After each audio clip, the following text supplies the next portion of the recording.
Сәлем достар, микрофонда Есенбек Құрбан. Кезекті видеоны жалғастырамыз. Бүгінгі сабақта біз сіздермен 5-6, 5-7 практикалық жұмыс тақырыбымен танысамыз. Бұл бізде 7-ші сынып Python программалау тіліне арналған соңғы сабақ. Бұның өзі 12 есеп бар, соны 6-6-дан 2-ке бөлейік. Бірінші есеп тең бөлу, n бала k алманы тең бөліп жеді. Тең бөлуге келмесе, алма жетпей қалғандар басқалардан бір алмадан кем алды. Неше бала басқаларға қарағанда бір алмадан кем алды дейді.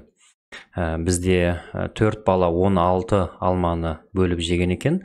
Олар теңмен жеген, яғни бәріне ровно теген, яғни 16 алманы 4 бала теңге бөліп алды. Бірақ 30 алманы 7 бала жеген кезде 5 бала аз жеп қалды. Қалған 2 бала көп жеді. Оны схемасын, сызығын көрсетейік. Мысалға 30 алманы 7 бала жесе, 1, 2, 3, 4, 5 бала 4-ден жетті, қалған 2 5-ден жетті. Сонда мұна болады 4, 5, 20, мұна 2-ін қосқанда 10, общий 30 алма шығады. Бізге айтып жатыр, қанша бала аз жеді дейді. 5 бала аз жеді. Осының программасын құр дейді. Python'да ашамыз. New file, Ctrl-N, досканы 2-ке бөлейік.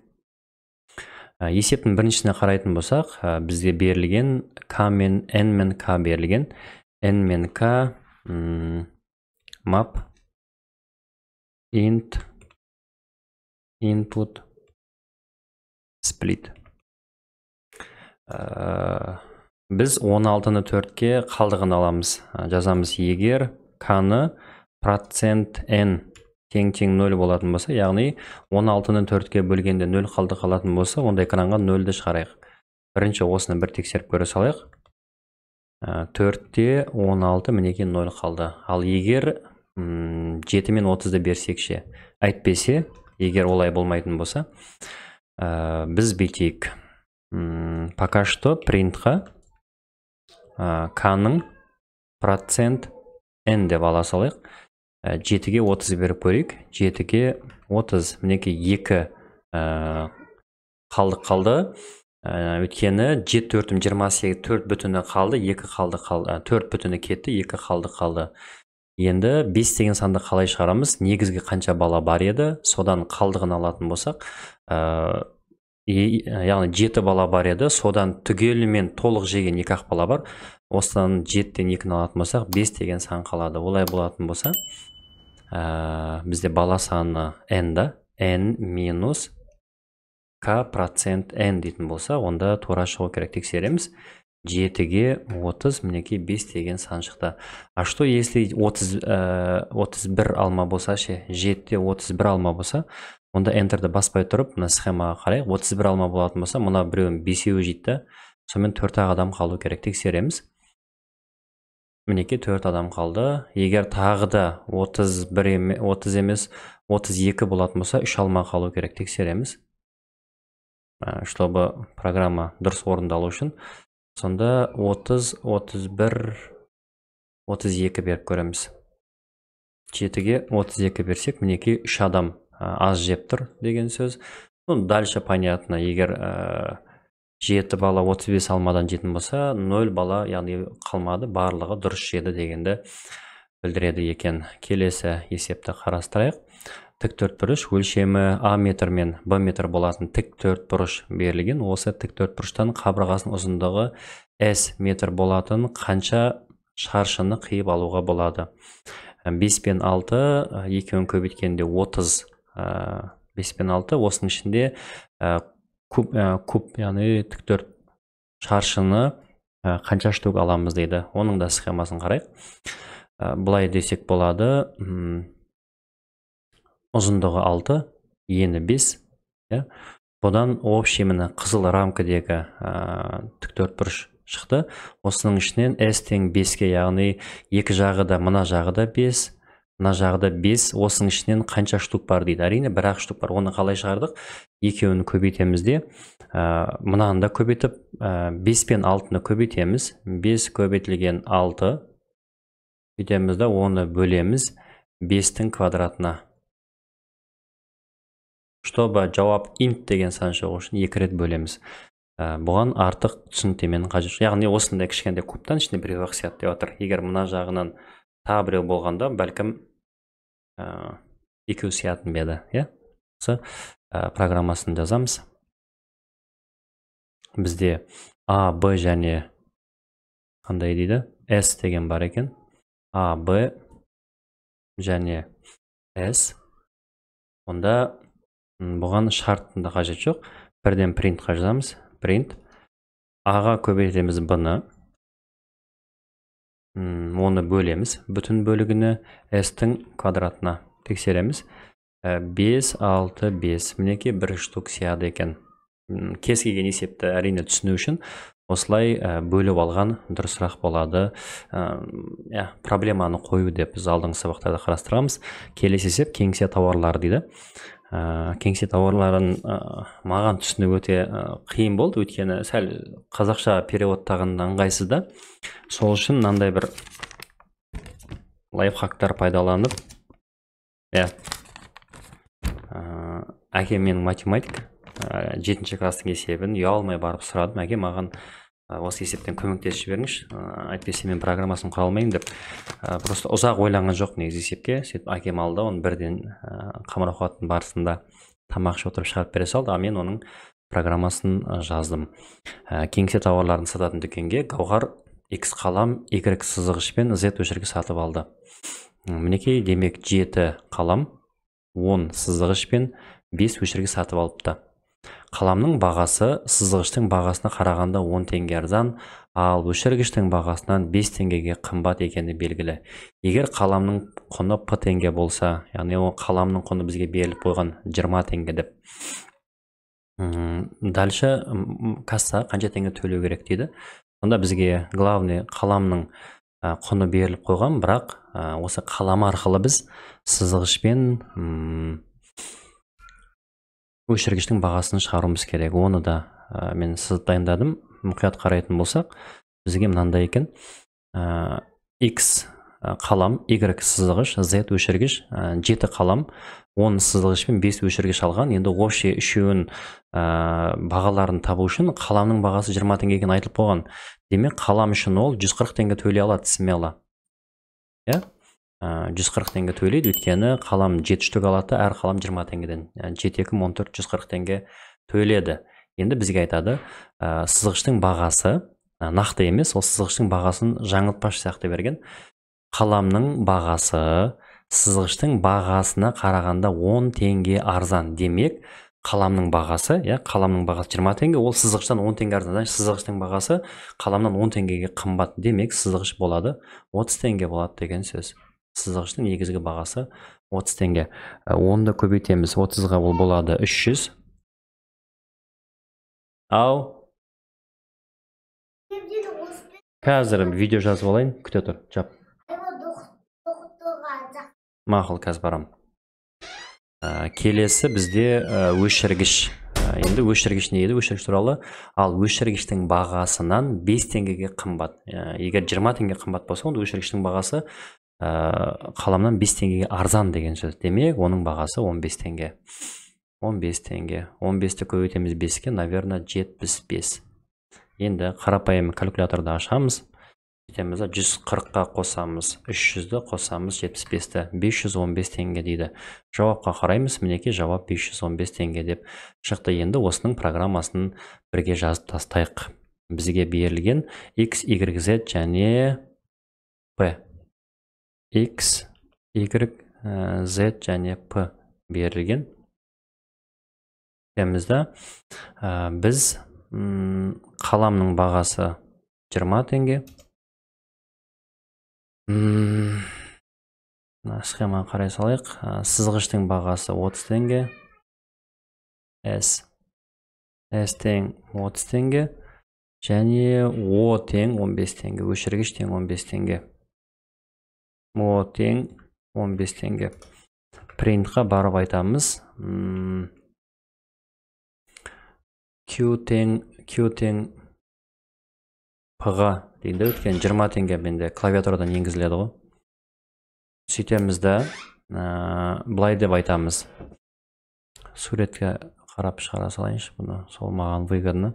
Қалам дегенменде x ті көбейтемін q-ға, қаламға, бөлек жақшаға алып алайын.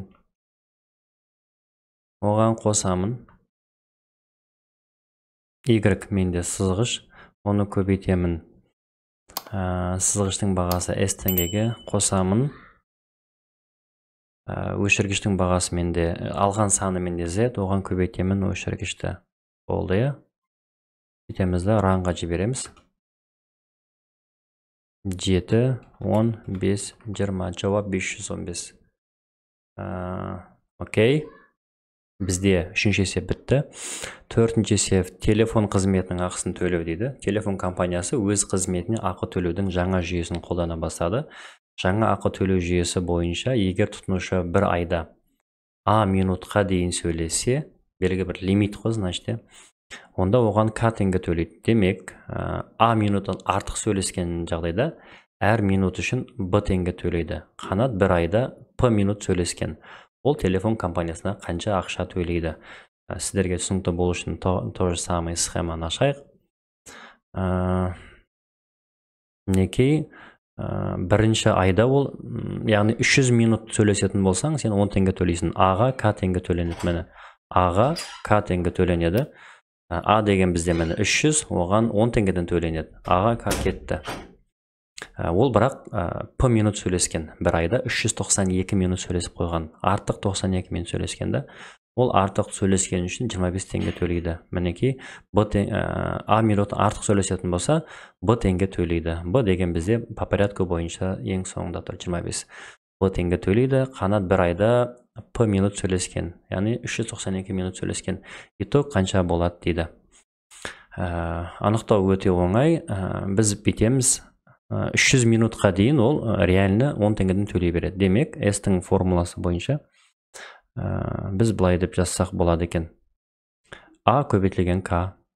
Осымен бізде негізгі неміз бітті. 300 минутқа ол төлеп қойды. Қосамызда 392-дің ар жағын 92 қалған. 92 деген қалдыққа ол артық 92 минутқа 25 теңгеден әр минутына төлеу керек. Біз 92-ген қалай білеміз? П-дан аламыз А-ны. Сол кезде бізде 392-ден 300 алғанда 92 қалады. Оған көбейтеміз Б-ны. Вот, міне негізгі формуласы осы. Осын жазайық. Бізде П-А-К-Б, П-А-К-Б, П-А-К-Б деп Pythonға жазайық. П-А-К-Б. Все. Біз общий S-ті шығарамыз. S тең А көбейтілген К қосылған П минус А көбейтілген Б. П-А-К-Б. Экранға шығарамыз S-ті.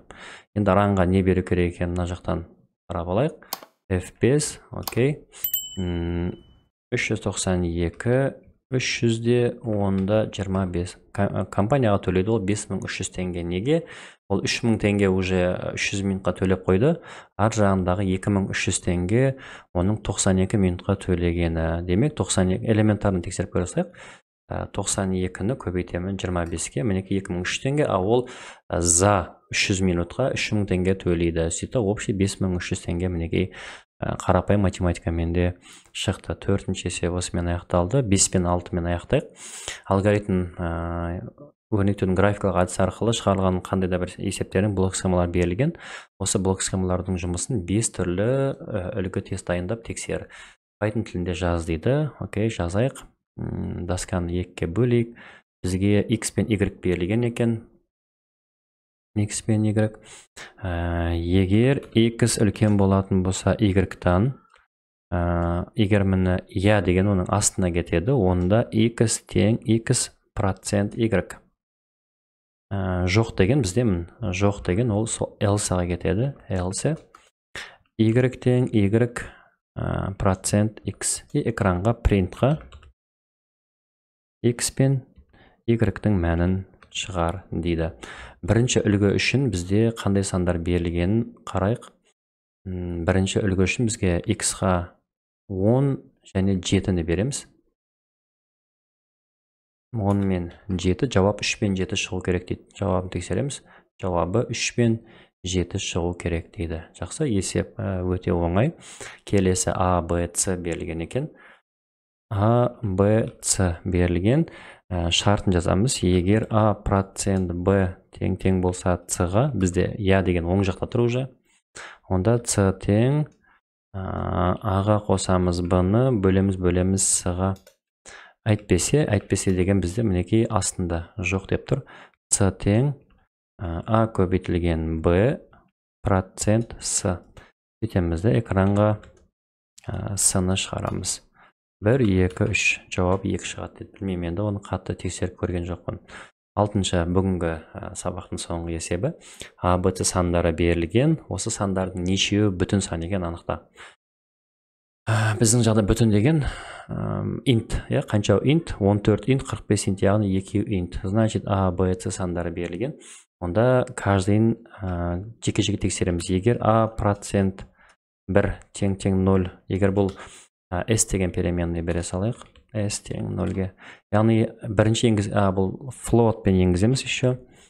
Бірінші саным int болса, яғни үтірден кейін қалдығы жоқ болатын болса, онда S-ті 1-ге артқызамыз.